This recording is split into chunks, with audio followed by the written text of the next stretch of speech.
Hello, everybody, and welcome back to AscensionCast, the Ascension podcast coming out every few weeks discussing all of the Ascension news and upcoming stuff that's coming to the Ascension private server. My name is Tommyruin, I am your host, and joined, as always, by Epzilon and Aidalas. How you doing, guys? Doing well. How are you? Yeah, not too bad. So, Burning Crusade is coming out in not very long. It's like 5 days now. And we've got a lot to go over. A lot has happened in the last few weeks.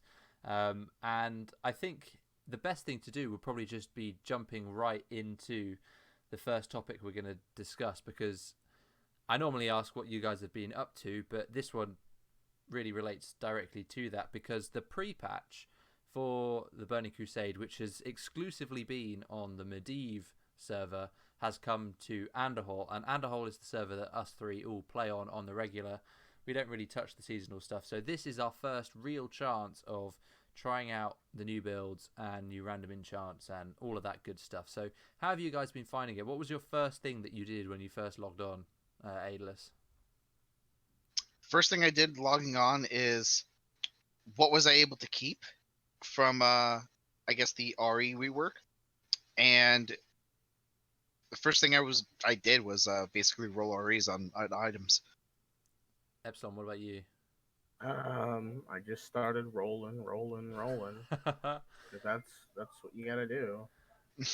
So for those who don't know, because this is a very specific issue, I guess, because this didn't happen to people on Medivh because they had fresh collections of random enchants. But for us who have been playing Ascension playing on this realm for about 3 years now, we've built up a collection of random enchants that has grown as new ones have been added, and we've learnt more and played different specs. So this overhaul has taken away a lot of old REs and added new ones, and also concentrated different ranks of random enchants into one single rank. So this has meant that our RE collections have changed quite a lot. And one thing which I don't think anyone was expecting, I don't know if you guys were expecting this, but all of the random enchants that I thought I'd keep, I'd lost. Because they used the lowest rank of random enchant to keep. It seems really stupid to me. I don't know about you guys. So I think their reasoning behind this, and they mentioned that it was a engine limitation or mechanic limitation behind just converting everything to the highest. But I think, and this is kind of like speculation, that they did the lowest is to basically have us use up resources that we've been accumulating where we would otherwise not use it, and basically a way for us to just dump that all going into TBC. So to get new enchants, you generally have to roll runes, mystic runes, and I guess for us, we've been saving those up for quite a while now in preparation for these new random enchants. So what you're saying is that they're just making it so we lose all our random enchants, so we use up our resources to get them back. That's what I'm thinking. Yeah. It could also be that there was a limitation which kind of also benefited their idea for this. But I think it was a decision that they did to do the lowest instead. For REs that disappeared, as you mentioned, we did get refunded the extracts for them, which should help. Helpful, yeah. Epsilon, what were you going to say? If I may offer a something to the benefit of the doubt, if my knowledge is correct, they're stored in a giant database, right? They are. So yeah. Just imagine a really big array of numbers. It would make sense to drop to only keep the lowest rank, so the formatting required to put new enchants into those slots that are now empty in the system they use to actually hold all of their enchants, it would make sense to fill them like that, in my opinion. So you think it's probably a database thing to? So it's probably just much easier on the database portion to cut out the higher ranks, so they know they have 2 slots or 3 slots so they can put the new REs in there. Right. Okay. Yeah, I see what you mean. Still, though, it was quite annoying. I found to log on and have all of the all of the enchants which I'd saved up over 3 years just poof disappear, and have to get them again. That's the worst part. It wasn't the fact that they've been lost; it's the fact that you have to spend hours and a lot of currency trying to get the same thing that you had back. It really didn't rub me the right way. And more so, this would hurt new players. Yeah, because for the yeah. last month they've been spending their what little gold or whatever they had trying to get up the max ranks of REs, and some of them didn't know a pre-patch like this would be as game changing as it would be, so they've been caught completely by surprise. Yeah, I mean, I feel bad almost putting out build videos and listing lists of random enchants that people should go out and buy, and now those random enchants have just gone. But yeah, so that was one thing. That was probably the first thing that I did when I logged in. I logged in and I saw my random enchant collection, and I saw that I only had 4 pages now from 20 or 30 pages, and I was like, oh, okay. And like you guys, I headed straight to the altar and I just got some scrolls and started extracting as many things as I could.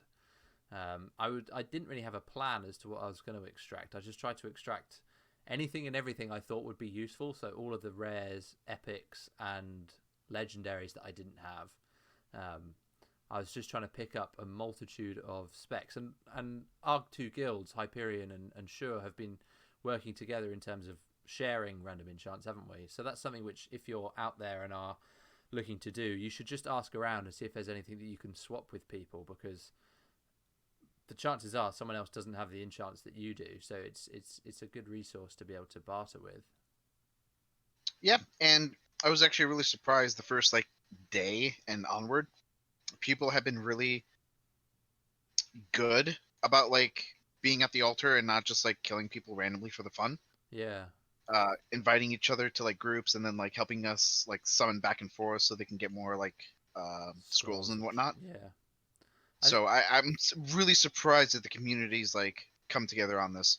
It's been great as well seeing the Karazhan portals from people's Atieshes working well. It's the first time I've seen it used for anything useful to get to the altar fast. So that was nice. So what have you guys been doing in terms of your builds then? Have you completely switched up your specs? Have you been trying out different things now that the new talent changes and spec changes have come in? Or did you have a build that you're playing on the TBC server that you are just going to be playing with throughout now, and you're not really going to experiment until you hit 70?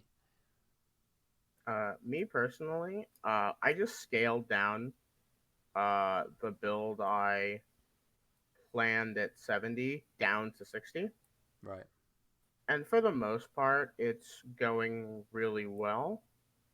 There's a little bit of consistency issues, but that's just the nature of relying on critical strikes. So you're playing Holy Caster, that's right, isn't it? Yeah, I'm playing Smite. Smite, okay. And did you play Smite before? No, this is the first time I've actually dedicated time to playing anything other than a hybrid. Oh, wow, okay. I was going to ask if you knew how much it's changed since the update, but I'm a Holy Caster, so I don't really know. Aidalas, do you know if it's changed much? Oh yeah, I've played the build for quite a while. I think between maybe AQ into Nax. Okay. The build in terms of the talent choices changed a little bit. In terms of the actual mechanics behind it, is pretty much the same. I imagine certain spells got changed up. Rotations not as affected as much, but it's pretty consistent. I imagine that's the same for a lot of specs, though, that they are mechanically the same. It's just the numbers which they're pumping out and the frequency of things like crits and procs is probably less due to the nerfs which they've put in. Me personally, I've been playing my Shadow Bolt spec, which I've put on YouTube. It's basically exactly the same, except you have less crit, less haste, less % damage, because of all the nerfs, and you're not picking up things like focus magic, for example.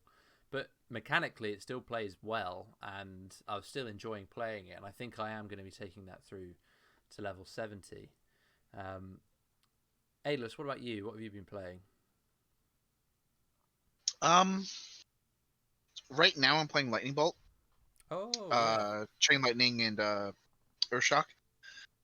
Um, Personally, it was not one of my like favorite builds to go with, but I'm basically just playing around with it, see if I kind of like it going into TBC. But ultimately, I wanted to do like a what was it, like Searing Pain into Chaos Bolt build. yeah, with the capstone. Yeah, but I'm still deciding on that because they are still pushing out changes. Yeah, So yeah. I would rather wait until like hey, we're stopping changes for like a while. We're going into TBC as is. Question for you. I don't know if you've tested it. Do you know if so there's a new random enchant, I think it's called Perilous Pain, that makes Searing Pain castable while moving. Do you know if that works with a capstone? Because that would be really good if it does. I would assume it's really hard to tell because certain things that would boost Searing Pain don't get boosted while you have Searing Pain. I forget the other name to it. Perilous Pain. I don't think it gets benefits from things like increased crit or damage to it. I think it's Okay. just like a flat percentage. I think the only thing that would benefit would be like fire damage because that's pretty much consistent. But anything focusing into that RE where it's like increased scaling and whatnot probably would not work. But will you be able to cast Perilous Pain and still reduce the cast time of your cooldown of your Chaos Bolt? Because I can see that being I haven't quite tried good it. in PvP. I haven't tried it, but under like basic mechanics, it should work. That's an interesting idea. I did try that, but it was never as good as just straight up Conflag. But now Immolate's been nerfed, and I think Conflag's been nerfed a little bit. Maybe it will start rising up again. There are some pretty good Chaos Bolt legendaries, so that's one to keep in mind for sure. So, apart from the main specs that we've played in raiding and whatnot, have you done any testing of anything else, like off specs, healing or tanking or anything? I've done healing. They're okay. I think some builds are pretty much dead in the water due to lack of support. Like what? Um, for one, Prayer of Healing. Really? I 100% disagree with you there. Yeah, you can't gain like Divine Aegis shields with overhealing, but you can just kind of play well. It's better at different fights now.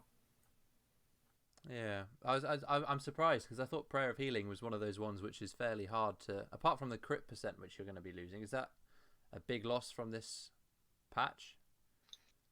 A little less than other builds, such as like HOTS, and I've talked to a lot of other people who have mentioned like they've lost considerable number of REs that boosted HOTS. Right. So now they're just kind of like picking up generic things that would otherwise just almost do nothing. Yeah. But I would say in terms of REs, healers and tanks have the least amount of REs to support them.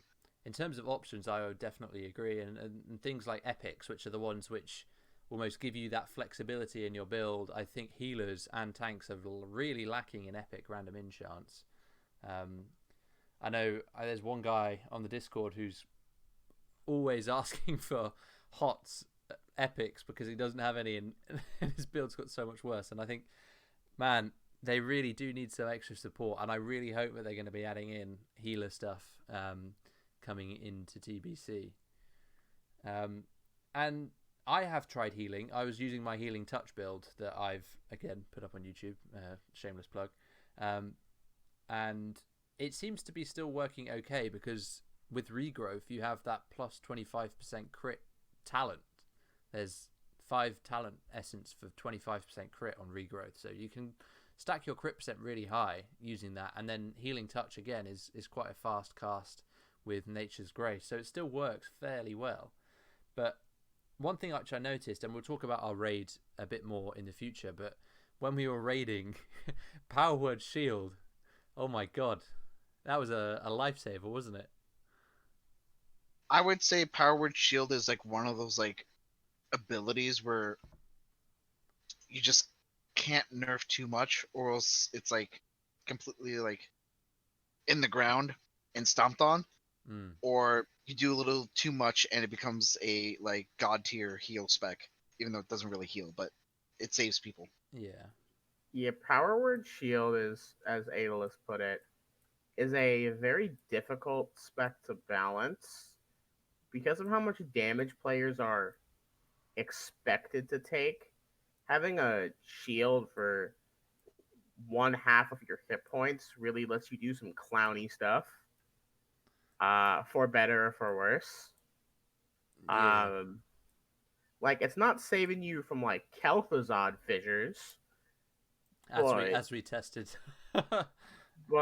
it'll, if you're playing on flex, it'll make the Hegan dance nearly irrelevant. Yeah. And one thing which I thought was quite impressive was that these shields. How much were these shields doing? It was like 5 or 6k shielding, wasn't it? Just about. And then on top of that, there's a random enchant which gives you a healing, like an actual heal, based on a percentage of your absorb amount. So you're not only shielding people, but you can also act as a healer. Uh, Yeah. As a not as effective as a straight up healer, but you've got that shield, and then you've also got, and the shield's insane, and then you've also got that healing portion tacked on, which seems crazy. Yeah, it's definitely more of a I think the term is reactive healing. Yeah, proactive, isn't it? Proactive, that's it. Where it's basically smart healing in a sense, where you just put on a target, it does its thing, you're good. Yeah, you shield up your raid, and then the damage comes, and then any overflow, the other healers will take care of it. Right. Do you think that it's too strong? Just as a quick side topic, do you think it will be nerfed? Because like you said, it's one of those things which is either really good or really bad, and it's hard to get it in a good spot where it's, like you mentioned with Prayer of Healing, where it's good for some fights but not good for others, unless there's a mechanic which specifically makes it bad. It's definitely a secondary support heal. It shouldn't be relied on as a main heal.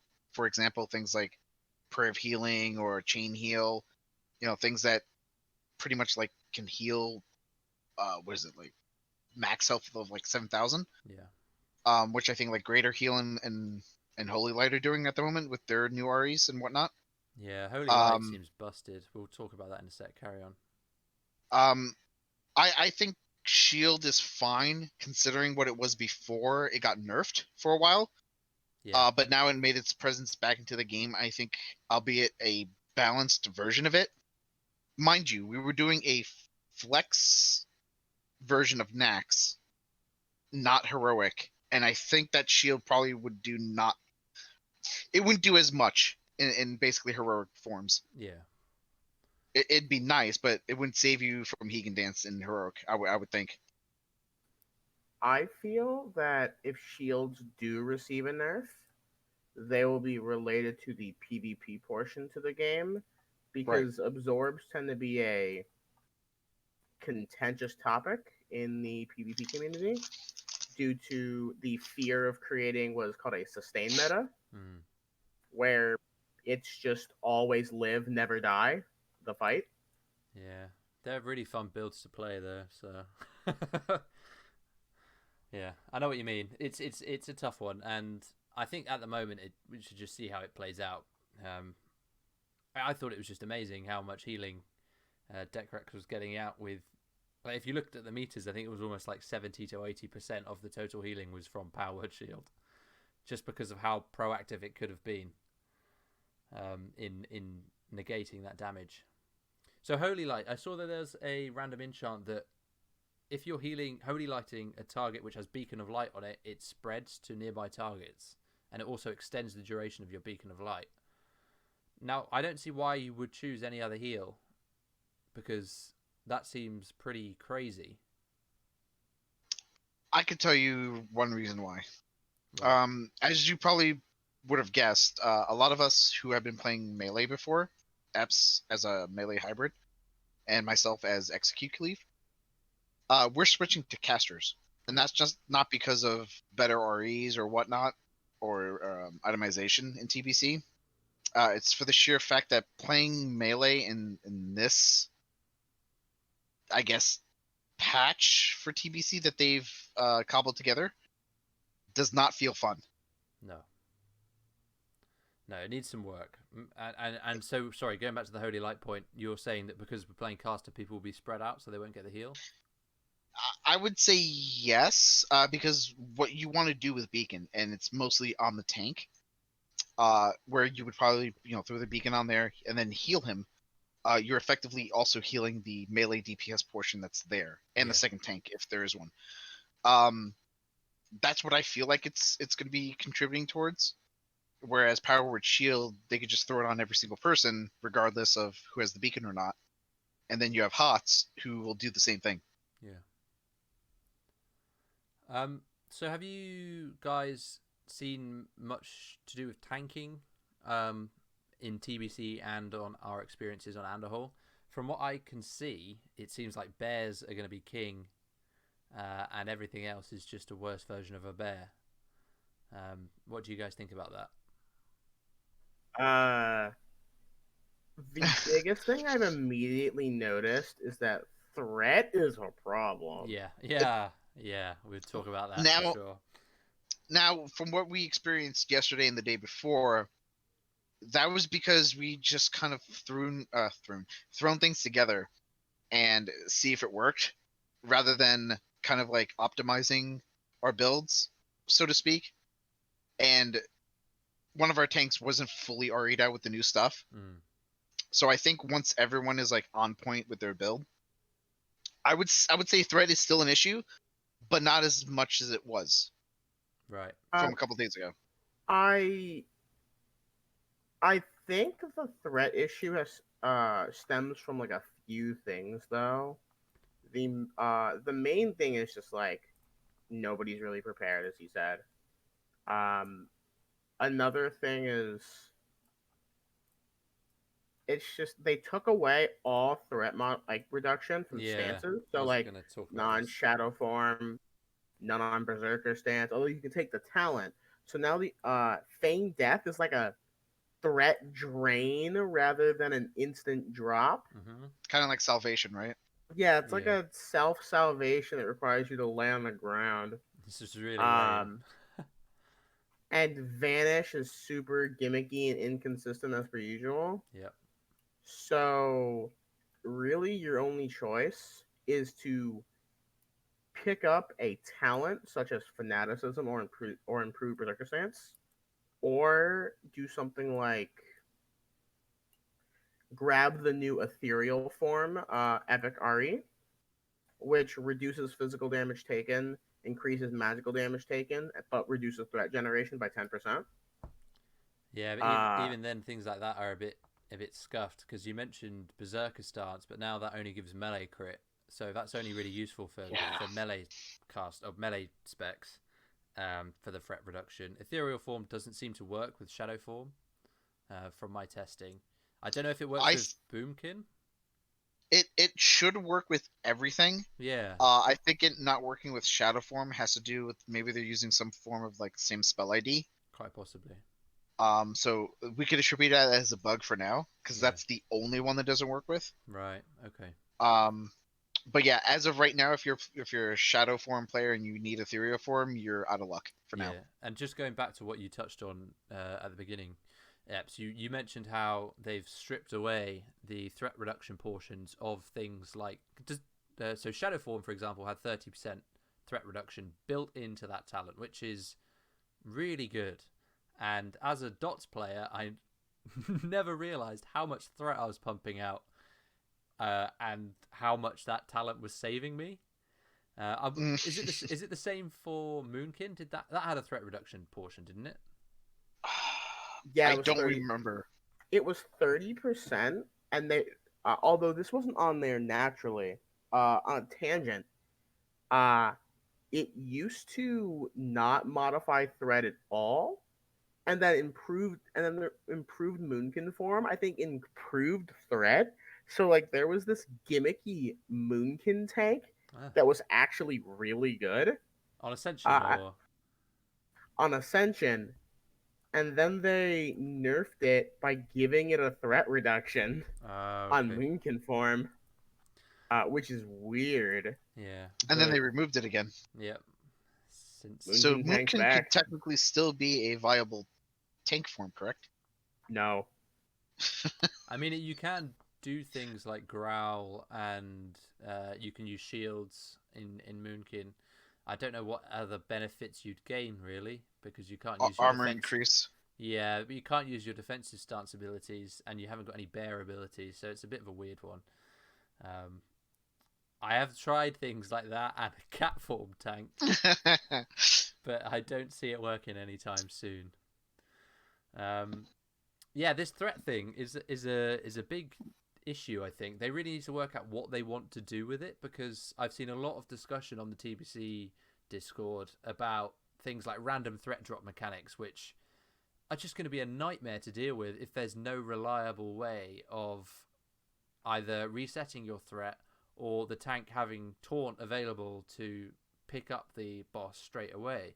Because threat at the moment, and this is probably like a real first world WoW problem, because this is how you have to do it on retail, but threat management here is difficult, I think, and taking away all the tools which we're used to and changing them to work slightly differently and nowhere near as effectively is a weird way to go. I just don't see why they made this change. So I would say this. Until we hear more about how they're adjusting misdirect, Mm, threat should not be an issue. yeah. So what they've done to Misdirector so far? Nothing. Right. As far as information I've heard. that's technically incorrect. They have made its duration from 30 to like 3 seconds. Okay, yeah, but they didn't put like a debuff like exhausted on it, so you can't like spam it on I the tank. I think that actually making it require timing to get your abilities out to use its effects kind of solves that problem. Quite possibly, yeah. So if you time it with your burst, you're giving the tank a lot of threat. Um, how expensive is that in ability essence cost? Because I'm currently in my mind trying to weigh up what is the most cost-effective way of reducing your threat, with Feign Death being pretty rubbish now, because you could just pick up Salvation and carry on DPSing. Misdirect, according to what we have here, is still 2. Yeah. And Fade is 2. But Fade doesn't drop your threat, Yep. it just freezes it, doesn't it? It hides it, yeah. So they might be the best per point cost threat reduction tools that are in the game currently. It'd be interesting to see what becomes the meta, because there certainly will be a best way of dropping threat that people will pick up on, and then I imagine Ascension will want to mess with it again and try and make it so that everything's equal. I don't know. I just don't really understand why they are messing with this. It doesn't seem like a problem to me. I think it's again, tinfoil hat. I think it's their way of trying to make the game harder for people who are just sticking to raids. Right. Um, just to increase the amount of time people are doing those raids, to give them more time to like kind of like gauge and get statistics on it, like data, and see if maybe it is worth putting maybe Feign Death back at its original value, or just making it better. Yeah. I mean, at its current cost, and don't get me wrong, Feign Death when you're running through trash or whatever still works as it used to, but I would just swap it out on a boss fight for something else, because it just is pretty useless. So it definitely Really? needs. Well, compared to stuff like Salvation, where you can, because you have to lie on the floor to get the threat reduction. Yeah, you can just So stay on the floor for a second or two. Just cha-cha real smooth. It's not that big of a deal. yes, but if anything, if we're going to go on anything, WoW had the same problem where it forced people to take their hands off the game where it became unfun for people because it stopped them from doing something. Now it's different from like mechanic point of view where it's like, okay, you have to turn around. That's only like a second or two. But when it's like the mechanic is take your hands off the keyboard, that's not a fun feeling. And if the feign death, because it currently drops it, I guess is it dropping threat per second whilst you are lying down or something? Threat per second. Something along that line. So if you want to maintain a high threat drop, you want to stay on the ground as long as possible. Whereas if you've got something like Salvation, you can press it and your threat is going to drop and you can carry on doing other things. The only problem with Salvation is you have to be in like the 70 to 90% threat accumulation in order for the threat down from Salvation to actually work like optimally. You can't just throw it on like a 10% threat. It's not going to do anything because it's percentage based, I believe it is. Right. Okay. So should we discuss our raid that we went on last night then?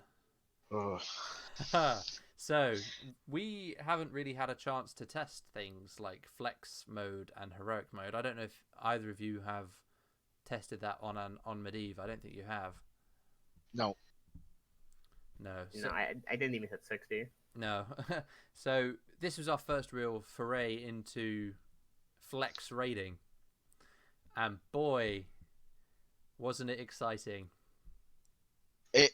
I would say it's a good time to like drink your tea, coffee, and like crackers and read a cookies magazine. With it.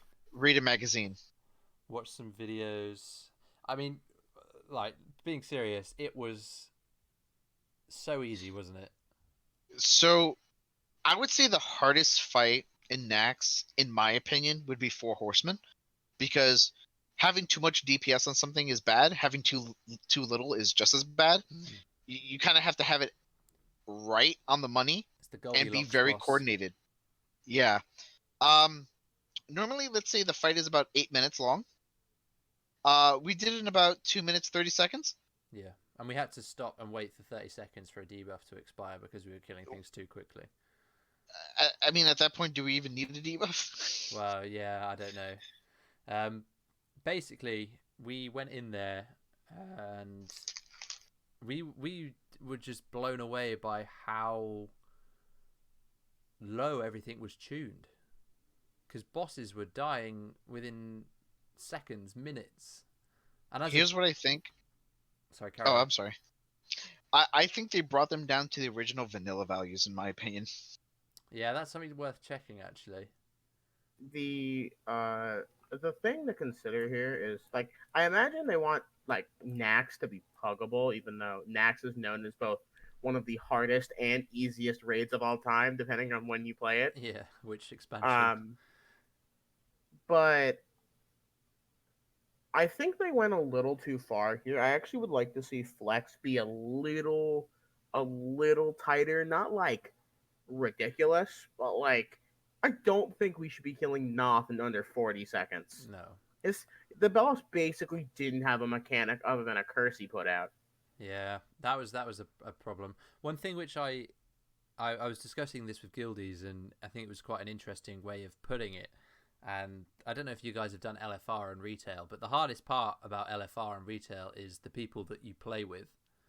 The content is easy. You don't have to do anything. The boss will kill itself. And here, this was almost the same, except the people that you're playing with generally, I mean, this is probably maybe just our experience, but we're all fairly good at the game. We've all killed Kel'Thuzad and whatever. So there is no difficulty there whatsoever. I mean, some bosses we were trying to kill ourselves, and we still won. Oh. Yeah, we, due to a miscalculation by somebody's pet, on Kel'Thuzad, I think we got 5 people mind controlled during phase 1 by the Banshees. Yeah, and they didn't mind control back. And the only way to cleanse it right now, due to probably a bug, is to Alt F4 and log back in. Yeah. We had multiple people see if fissures still killed you, and surprisingly, the one-shot mechanic still works. Yep, that was a shock. So in the most clown fiesta of runs, on Kel'Thuzad, not only did we kill it, we smashed our time record. I think we had like almost 2.5 minutes left on the waiting for the shades mechanic to finish for phase 3. Yeah. We're also forgetting that Saffron had the terrifying presence buff, Yes. Yeah. So we lost our world buffs. and that's the only boss that did it. And also, for whatever reason, you cannot eat food in front of Saffron because it's rude. It's You have to go rude. like into the portal room to eat your food. You have to hide from her because she gets hungry and angry. Yeah. Another thing which I thought was quite exciting was when was it Galteron disconnected? Who disconnected? Oh yeah. Oh yeah, we had a raid member, our friend Godaron. Shoutouts.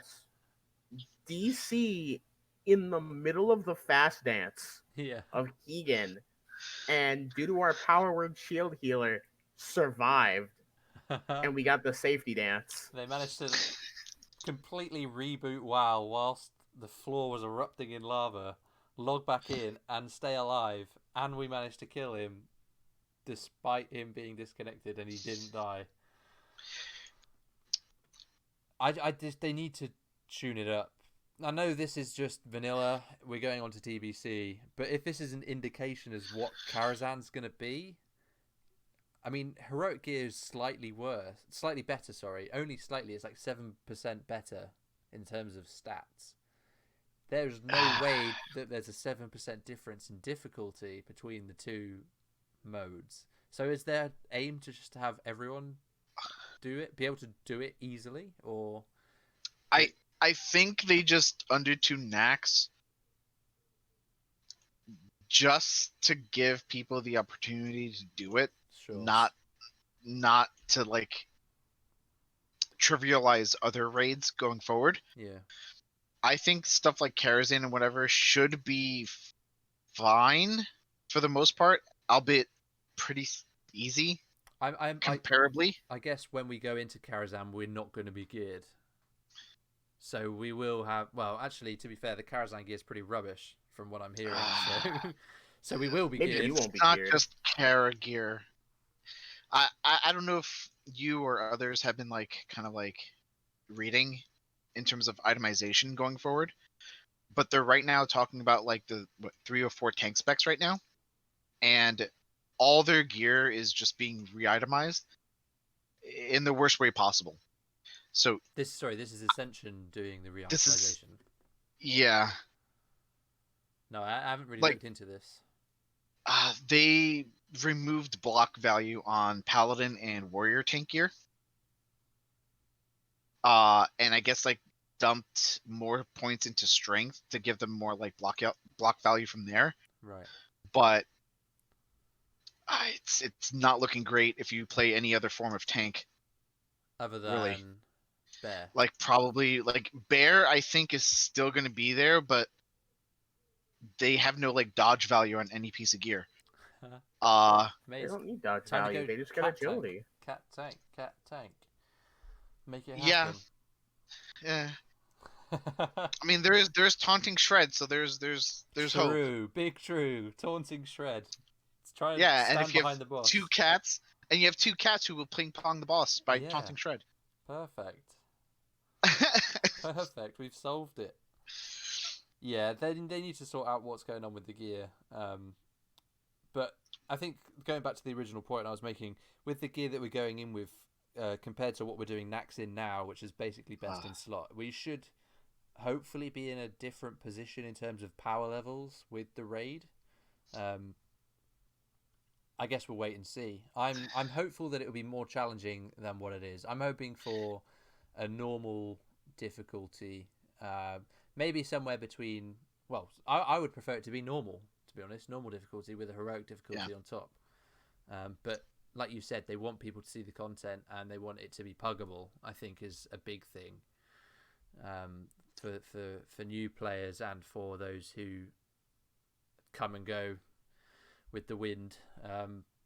Make it puggable for people like that. So that's probably what their aim is there. I just hope the difficulty does increase, because it was laughable, and we were all having a really good time with it. To be fair, with how easy it was and how much we could just mess around with the mechanics. But my God, yeah, it needs some tuning. I think it's going to be a lot harder, given the fact that the tier gear that we're going to get, not just itemization, but the set bonuses are going to be doing nothing. Dude, who cares? Just use the secondary pieces. They're all broken. It's fine.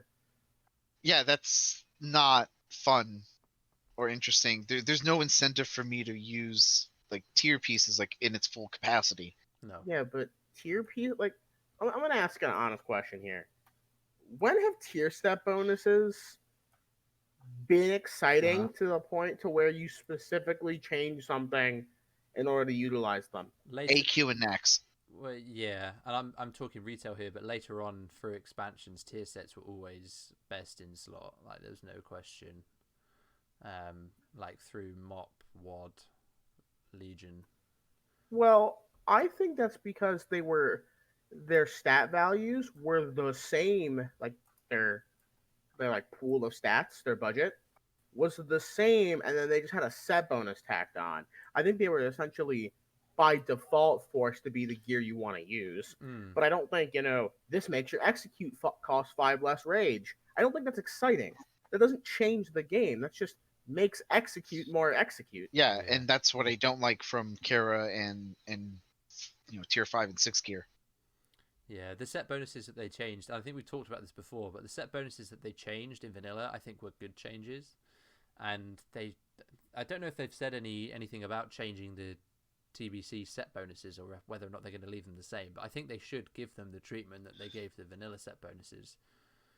They mention, so here's the thing. AQ came out, they changed it. It was pretty much like a game changer, where it's like, why would you use anything else? Yeah.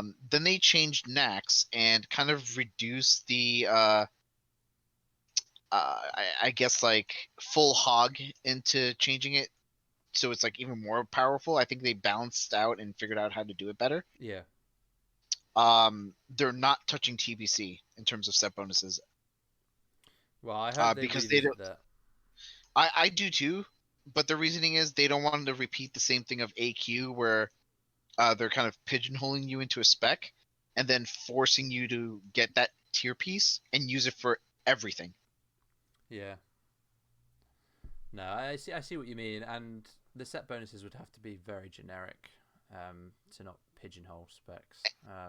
Anything better than increased mana regeneration. Yeah. Because there's a lot of that. Right. Hey, they like mana regeneration. I mean, they've nerfed a lot of mana regen, so... Well, actually, to be fair, I thought mana regen was pretty good last night, but that's something We can else. attribute that to Boomkin.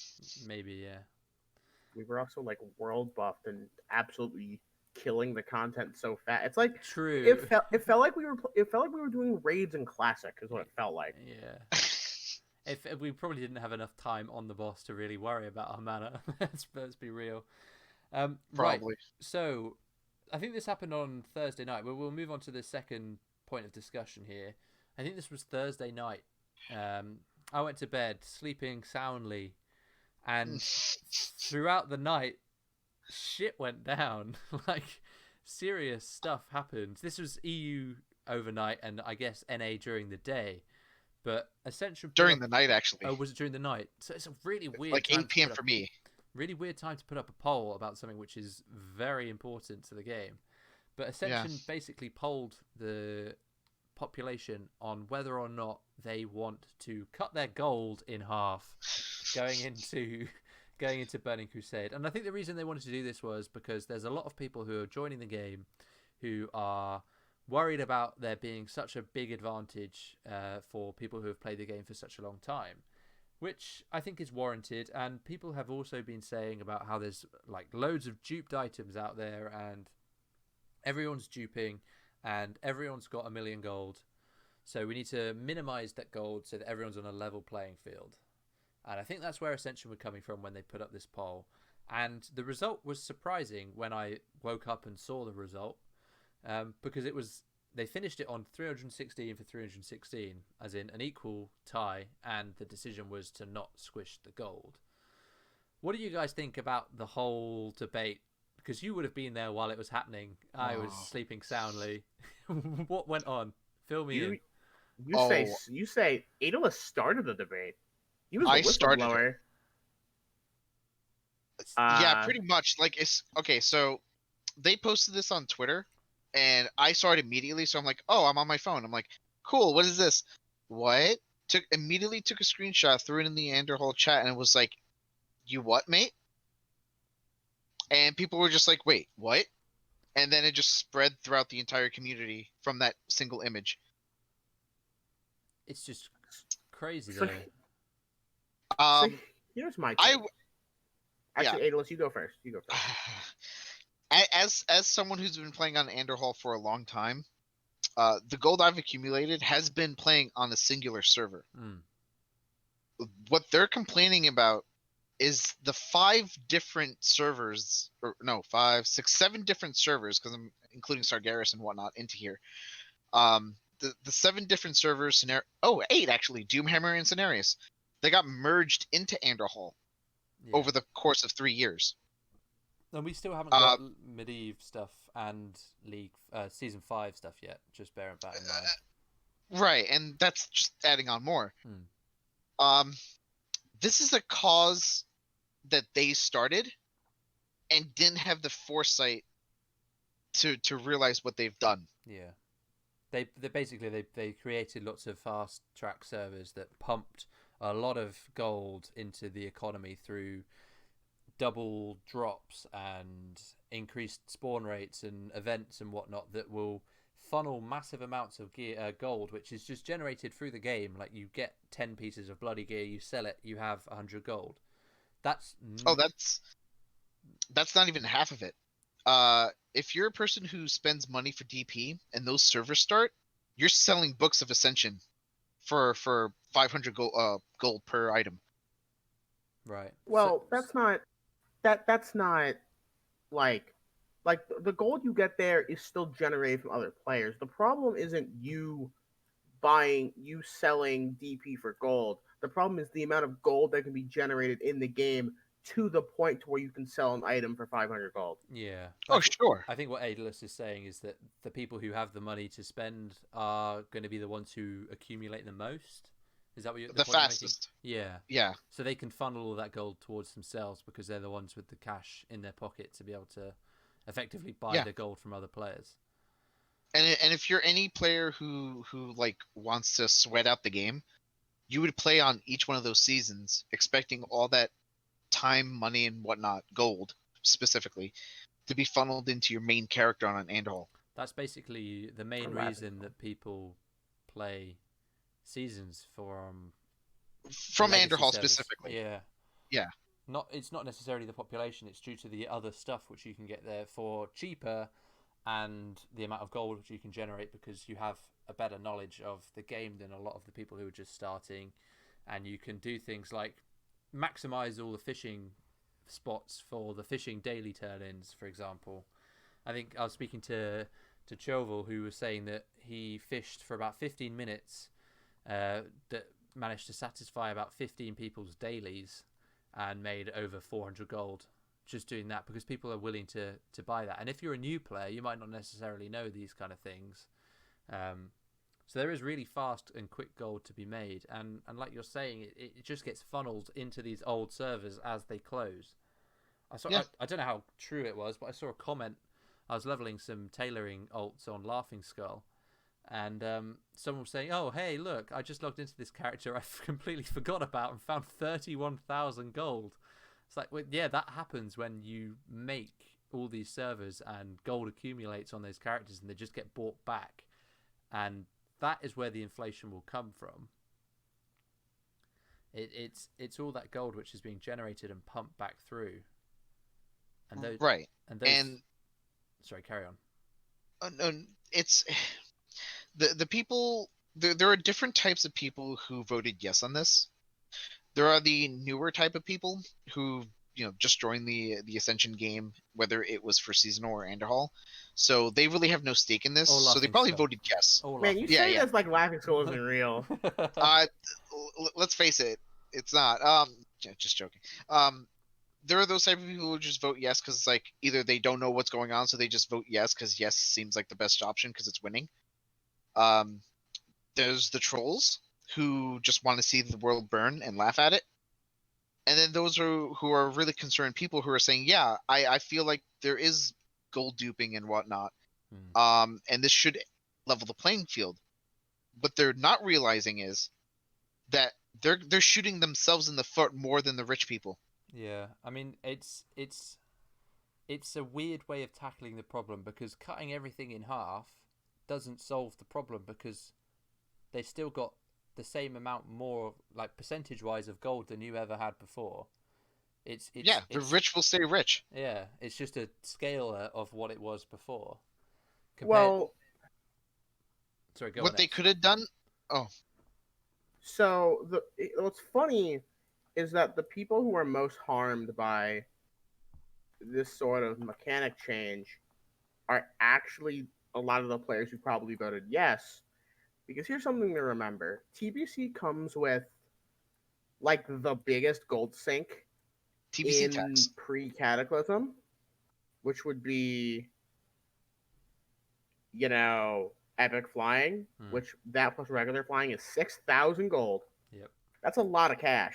If all of our gold is halved, anyone who would have had less than 12k gold would have effectively had negative money because you still haven't purchased epic flying.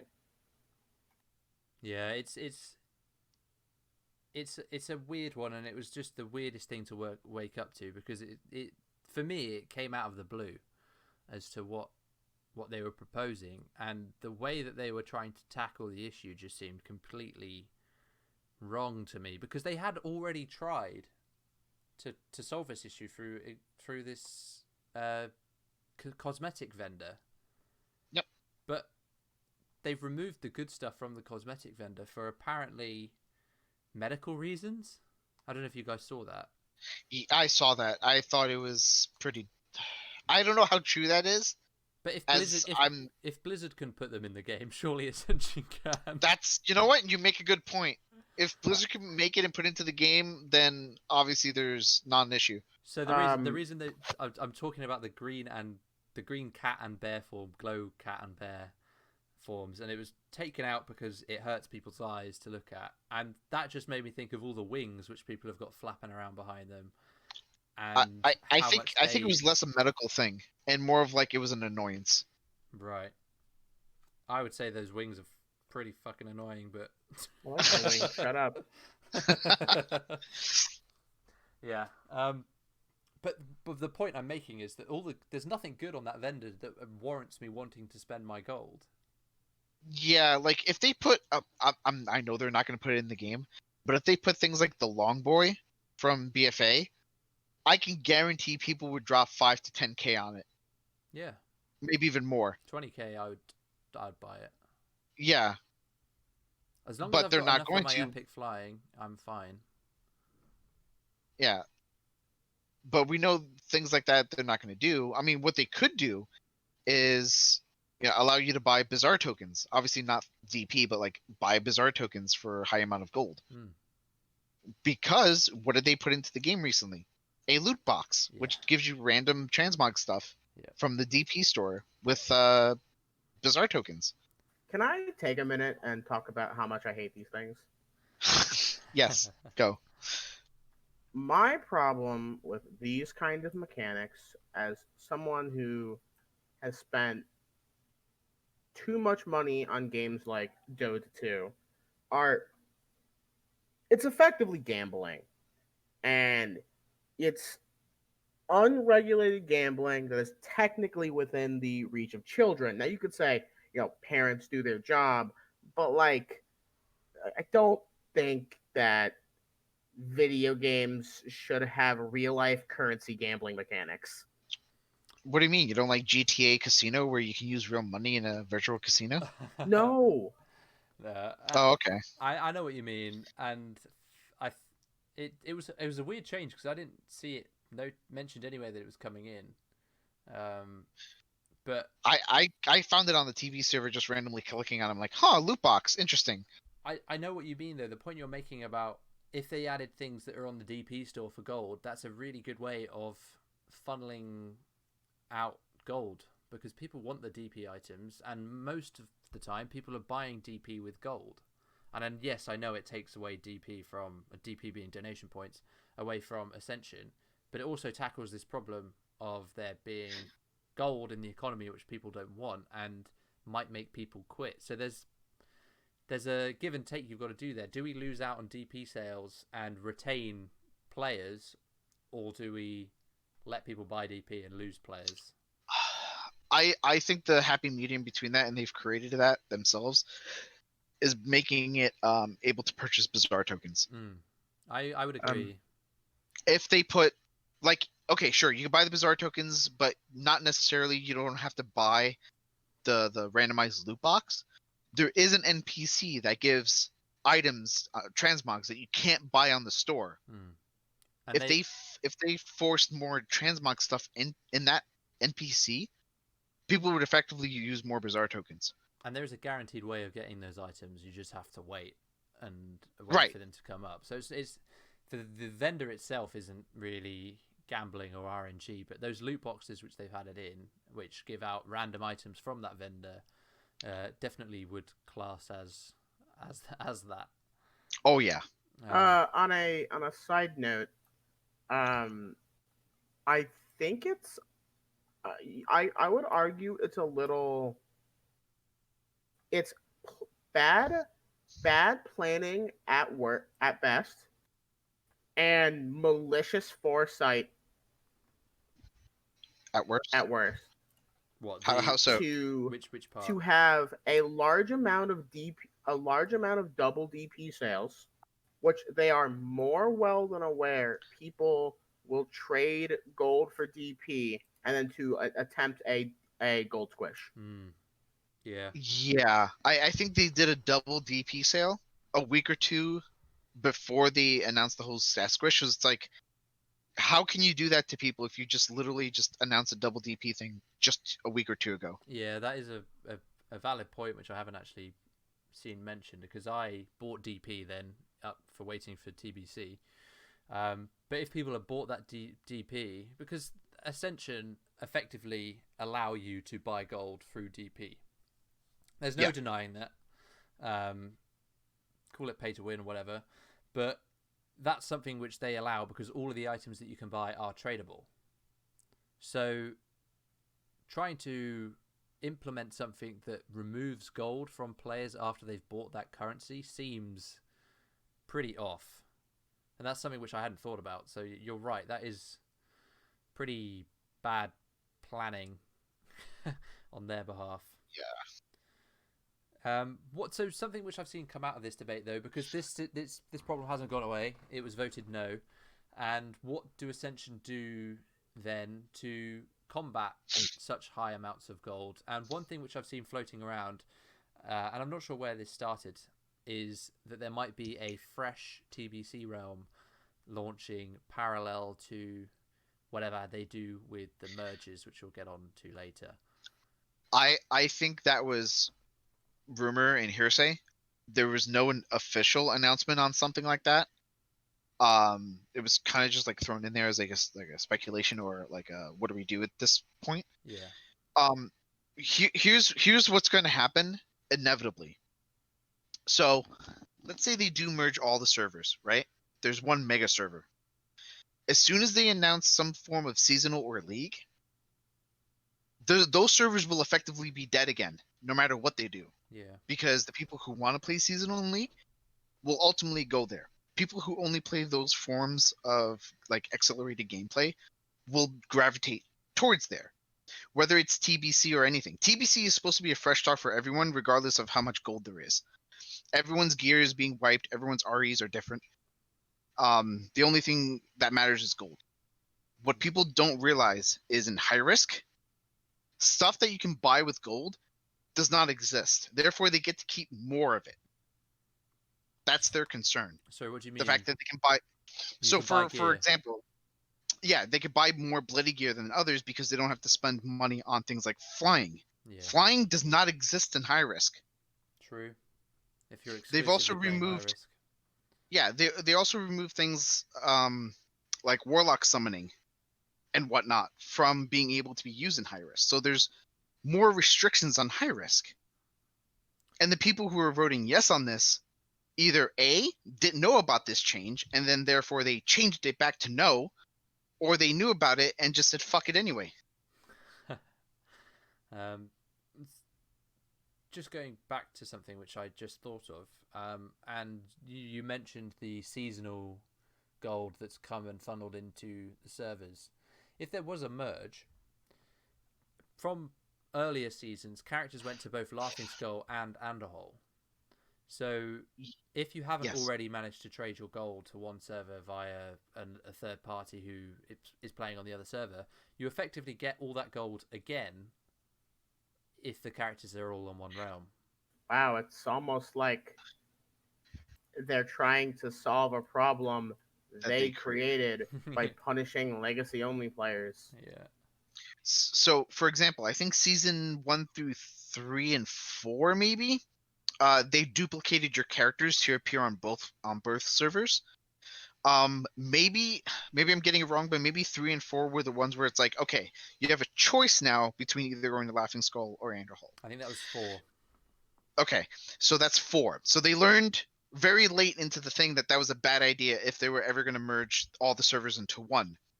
Where if by chance you had 50,000 gold on season 1, 2, and 3, that's 150,000 by just playing a accelerated version of a game for like 6 months at a time. Yeah, and there's people that who have is made bad. A lot of gold in this season alone already. A month-long league, like it's not even 6 months; it's a month. Yeah, they condense 6 months worth of like content effectively into one month. Yeah, and they have almost I think there's a couple of people already who are like the richest people on the server with like gold cap. Yeah. So it's very much a self-inflicted problem, and they need to think hard about how they're going to do this without screwing over everyone, basically. There's one way to do this, and I guess the simpler solution, obviously not a gold squish, is to introduce items that they can purchase at a high rate, which is 1, the Bazaar tokens, as I mentioned. They can buy a bunch of Bazaar tokens up, either use it on the loot box or use it on the T-Mog vendor that rotates. Yeah. That will give people the option to just kind of like waste their gold. You just make all of the items cost 10 times the amount of gold as they would Bazaar tokens. Yeah. Although maybe that's a little too much for like the 3,000 gold animal forms. Yeah. 3,000 DP, or like maybe like 40k gold for a cat form. What's that mount you have, Aidalas, the robot? The loot bot. Gmod. Oh, is it Gmod? Yeah. Yeah. Yeah. Here's an idea that I had, and this is the only way I can see them coming out with people having like a threshold that they could work with. Say that they announce that the maximum gold that anyone can have is 10,000 gold, but they introduce ways that you can trade in your gold for other items like Bazaar tokens. So people who have over 10,000 gold can spend as much gold as they can on Bazaar tokens, mounts, forms, whatever. They can hold them or store them or sell them after that 10,000 thing has gone. And then there's maximum amount of liquid gold that anyone will have at any point is 10,000. And then you So here's again. the problem with that. I'd like to introduce you to my offshore gold accounts. Yeah. Yeah, I'm going to spread, let's say if I had like 200,000 gold, I'm going to spread that through like 20 characters on 20 different accounts. True. Yeah, okay. Yeah, but they'll have to IP ban it then. Hey, people have VPNs. Yeah. No. Banned for offshoring. Okay, I see a flaw in my plan. Let's move on. So one topic which has been floating around recently, and we'll try and stay as neutral as possible, please, is the merge potential that might be happening. I mean, we're still waiting on news for all of this, but the potential there being a merge between Laughing Skull and Andorhal and season whatever we're on now, League One. What the pros and cons are, and whether or not you think it would be better to keep it as it is. Okay. This is my opinion. Please don't murder me. But I'm not really in favor of a merge, but I would accept a merge. I see it as inevitable, as long as they do something about the potential amount of high value resources coming from things like Motherloads and Crow's Cash. Let me give you an example. If you did Crow's Cash on Laughing Skull or a seasonal in high risk, you could get like a good chunk of like Mooncloth and Arcanite bars from the chest if you manage to loot it. Yep. Imagine that with something like Spellcloth or Primal Might. The difference is Spellcloth has a 3-day cooldown. If I got 8 Spellcloth from a single Crow's Cache, that's 12 days worth of materials from a single account, as opposed to even 8, technically 8 from like one is back when Arcanite Bards, because they have a day cooldown. That's still a lot of mat. And then there's 4 a day. And every character, if you want to make Spellfire plus Spellstrike, needs 54 Spellcloth. That's way too much Spellcloth to put in the economy in a way, and basically way it essentially forces you to try to play high risk to get your gear in a meaningful amount of time, or they just control the market on it. Yeah, it's a massive monetization problem, isn't it? Because people can just have the monopoly on Spellcloth, and sure, you can do it yourself and make it yourself, but you're at a massive disadvantage there. So here's how you solve it. And I've played games where high risk was kind of like the base game value. So I'm going to go to things like Rust. All right. Now, many of you probably never played Rust, but know of it due to how either toxic it is or just the nature of all the memes that you probably have seen come out on the internet when it was like hot at the time. What they should do is keep high risk or hybrid risk seasonal only. You would keep things like Andorhal low risk, because those people who will only play those game types will continue to play those game types. Just as I mentioned before, people will not want to like play seasonal and then play on Andorhal. People just want to keep playing seasonal because it's fresh every time. So what you would do is merge all the servers and have those players accept that they're playing a no risk realm. It is their choice to either stay with everything they've ever accumulated, or B, play seasonal or league or whatever they want to call it going forward. Because we all know that a server that's dedicated to high risk or hybrid risk is not sustainable. It depends on its population, doesn't it? It depends on its population, and it's very cannibalistic in nature. Yeah. Because the strong will stay strong no matter what if they're good players, and the people who just had enough of it will leave. Yeah. So high risk, in my opinion, is a seasonal league, whatever you want to call it, only, because that's what the players want to go to, because it's fresh every 6 months. And on Rust, it's fairly balanced, giving a certain game type where it's they announce like every 2 weeks on a Friday they wipe the server. Yeah. So things like that would work on a seasonal type of gameplay. I see what you mean, and I think the problem which they're having is there's so many people wanting so many different things. Because I understand what you mean about the cannibalistic nature of Laughing Skull and how it will slowly lessen and lessen in population, and the only way to keep things fresh is to do resets. And right. Let everyone start on a level playing field, and then the people who are good will progress on again. And my thought to this because I don't play high risk and I just I don't get it and I'm not a big fan of it. And from what I understand, the people who play it enjoy the PvP and they enjoy the Right. world PvP. And if that's what they want to do, they'll go to where the world PvP is. They don't care about player like their progression or their retention of their characters. It's all about the PvP and showing that they're a better player. So I understand why you'd like the idea that you're proposing, how there's just a seasonal reset every few months, and players will get a fresh start and continue on like that. I do think that over time, though, people might get tired and want to go back to a character, which is probably where you're thinking Andorhal would be in this formula. Yeah, so the legacy server is going to be exactly what it is, legacy. That's what Andorhal would be. So if their characters going forward, let's say all the servers merge, that season 6, 7, and 8 and League 2 come out, eventually it will or should go into Andorhal, where if they realize, hey, I spent the last 2 years playing seasonal, doing the same thing over and over again is boring, I want to play my one character going forward. People can change, obviously.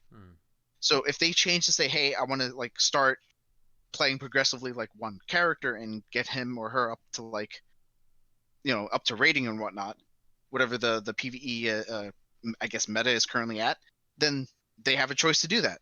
Their characters aren't gone. It's just there's an issue like this because look at servers like Sargeras, which was a high risk server, and then look at servers that replaced it like Laughing Skull. And then soon after Laughing Skull was out for a while, they came out with season 1. Yeah. And then Laughing Skull pretty much started to die off. It's the fresh conundrum, isn't it? Because people always navigate towards the fresh and towards the fresh, and because it's high risk. Yeah. So people who like, I guess, monopolize things will always have whatever they have. Yeah. And also maybe there were cases of duping and whatnot, so obviously that poisons the well. But it's because it's fresh. It's because the people who have lost a lot have the opportunity to get right back up at pretty much the same speed as everyone else. Yeah. No, I like that idea, and I know there's going to be a lot of people who don't. And if that's true, what do you think, Eps? Let me know down in the comments section. I don't know how keen LS players would be to lose their game mode. Yeah. I think there's a healthy spot in the middle where playing Laughing Skull playing high risk doesn't feel really required, but at the same time is like rewarding enough to warrant playing. Because as far as I can tell, playing out in the world for high risk is actually super not worth it at the moment because the rates of reward aren't good enough. Yeah, the drop rates are really low from what I can gather. And the drop rates of people. And at the same time, because the drop rates are low, there aren't a lot of people that need to farm out there, meaning there aren't the people who farm the farmers out there. It's kind of like what happens when the wilderness is really unpopular in RuneScape, because that's basically what Ascension high risk PvP is like the old school RuneScape wilderness, just everywhere. I mean, the same thing goes in Rust. You have the people who farm to like get their base started, to get the weapons and whatnot. Then you have the alpha predators, who will farm the farmers and kill them just because it's quicker, and maybe because they're more skilled to do so. So in essence, they build faster. Yeah, it's kill or be killed, isn't it? Really? Yeah, and in those types of servers, people, like I said, stay longer because it resets every 2 weeks, for example. But to continue on with the RuneScape analogy, with the way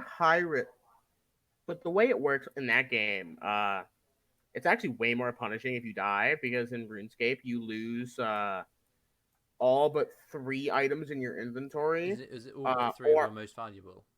Yeah, all but 3 of your most valuable determined by high alchemy value. If you die, or you keep none of them if you engaged a player in PvP, like you started the fight, because it means you become what's called Basically, be an cold. outlaw. Yeah. And the thing is, there are a lot of really good player versus monster opportunities for loot, or because of how RuneScape works, trying to increase your levels as fast as possible. A very popular one, level prayer, is something called the Chaos Altar. And because there are PvE reasons to be out there that are effective, there's actually people who go out in the wilderness and gank players. It's not the most effective way to earn gold, but there's got to be a balanced nature where there's got to be enough incentive to do the mechanic, so the people who want to kill people doing the mechanic have prey to capture. Yeah. Yeah. Yeah.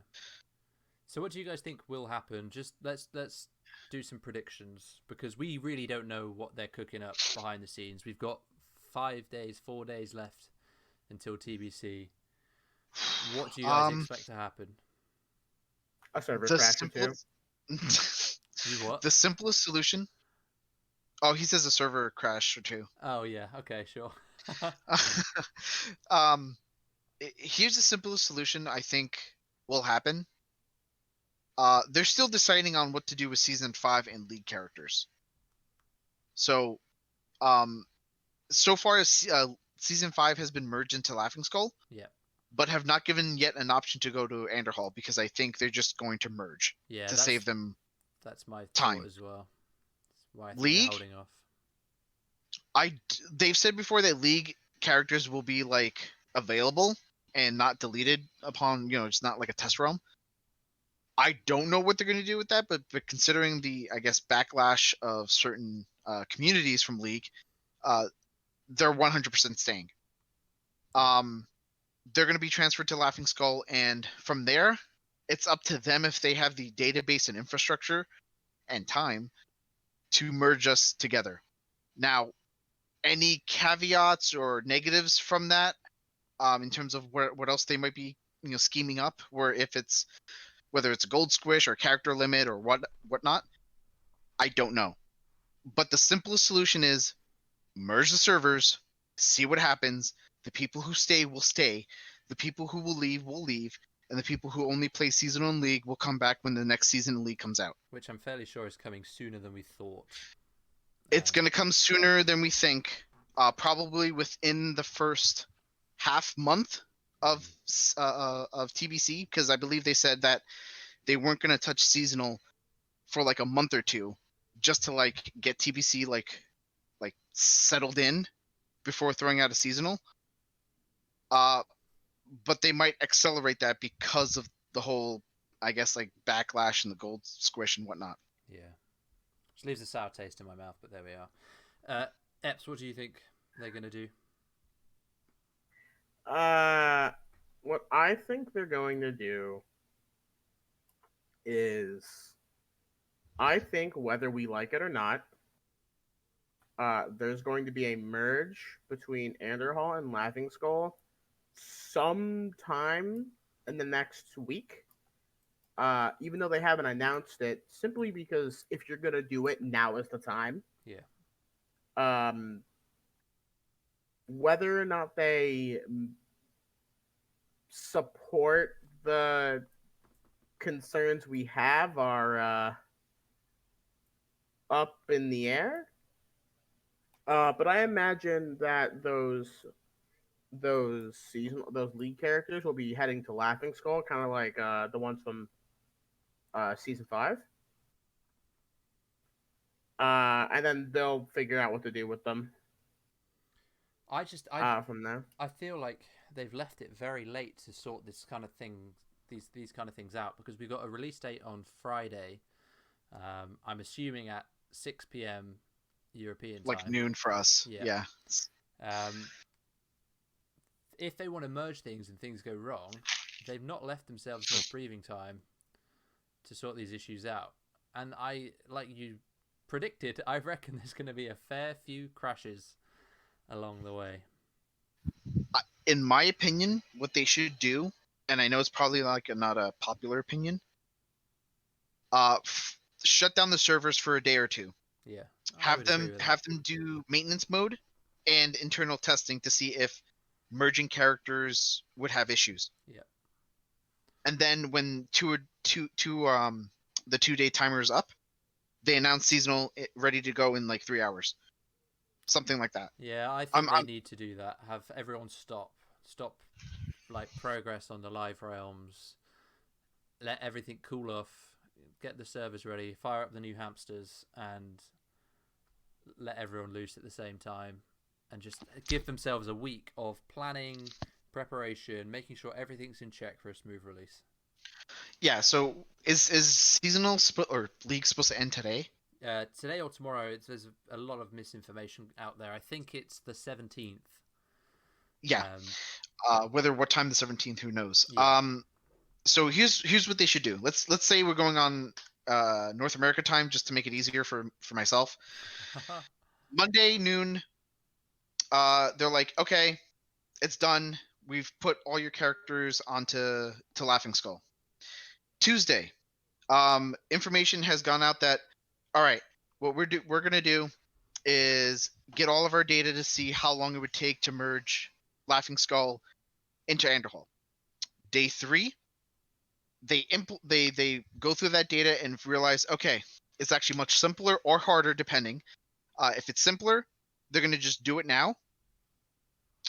If it's harder, they're gonna have to probably delay TBC by a day or two. So rather that come out now than later. I don't know if So they can do that. do the merge on Wednesday. Yep. Do the merge on Wednesday. Shut down the game for like a day or two.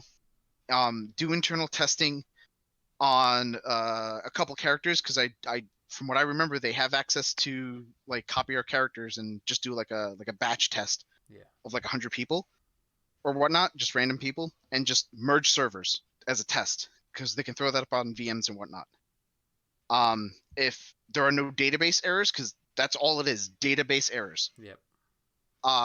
If there are minimal or no database errors, that's good. If there are critical failures in the merge, which I hope there isn't, because there shouldn't be, we're all running on the same client. Then they would have to delay the game a day or two and just leave the servers offline while they deal with it, and just give us like a periodic update on what's going on. I just can't see them delaying it. I can't. I know they haven't pushed the release date, and I haven't seen any advertisement for it coming out. But I just can't see them pushing it back. The amount of uproar that they get, I think, would be too much. If they are if they're better at communicating, people would be fine. But if you look at the recent like couple hours where the league went down and people thought it was the merge happening, Yeah. Nothing from the devs came out saying hold your horses, hamster died, we're getting a new hamster, give us an hour or two. Yeah, that's something they need Lack to of work communication is what kills a server. on. Yeah, for sure. What do you think, Eps? I think they're better off safe than sorry. They should totally consider taking the servers down if they plan on doing anything extreme. Just because imagine you come back on and you're missing half your gear, Aidalas, and 3/4 your gold because some dude forgot a queue in the database. Yeah, there's a lot to work through, for sure, and they need to get it right if there is going to be a merge. I think if there's not, then it's plain sailing. Really, they just need to push the Twisting Nether updates to the old realms. But yeah, they need to make sure it's right, and they need to improve their communication. That's for sure. Right, before we wrap up today, then there was one question on the last video. Last podcast, and do remember, if you want to ask a question, we will be answering them if they're a good one, so make sure you leave any questions down below in the comments section. But this question comes from Jonathan Berg, and he asks, are there over 4,000 new random enchantments coming with the TBC launch? And I guess that's kind of correct, because there are thousands of new random enchants, but they're already out now. So you can go out and get them now if you want them. Whether I'd say there's thousands of good enchants, I don't know how you guys think about this. We talked about the enchantments a lot in detail in other episodes, but there are thousands of them. But more to come. Yeah, and more to come. But there are a lot of bad ones. At the moment, carry on. I'm sorry to cut you off. For the man asking the question, there are exactly 2,355, assuming all pages are filled, of REs, because there's 157 pages and they each have 15 on them. So it's not quite 4,000, No. but there are certainly 2,000. Oh, I guess this last page isn't very filled, but basically there's around 2,340 REs. Which is quite a lot of extracts. Yes, it's a lot of extracts, a lot of rolling, it's a lot of runes. I wonder if we'll ever get to the point where we have them all. I hope not. I do, and I just want to make one last point on this. They should really reconsider how much XP they would that players would get on rolling the altars. Yeah. Because it's going to start slowing down at about, what are we at now? 400 Eps? I'm at about 319 with one extract left. I'm at 450, and it's going at a snail's pace. Yeah, they need to work on the random enchant system and the runes in the extracts and the rate of generation. But maybe we can talk about that next week, because we're going to wrap this episode up now. Thank you guys very much for joining me once again. I think the next time we're going to be speaking on a podcast will be a week after TBC's launch, and I'm sure we're going to have a lot to talk about then. But once again, Epzilon, thank you for joining me. Aidalas, thanks for coming. And we will see you all very soon. Make sure you leave comments down below. Thanks for watching.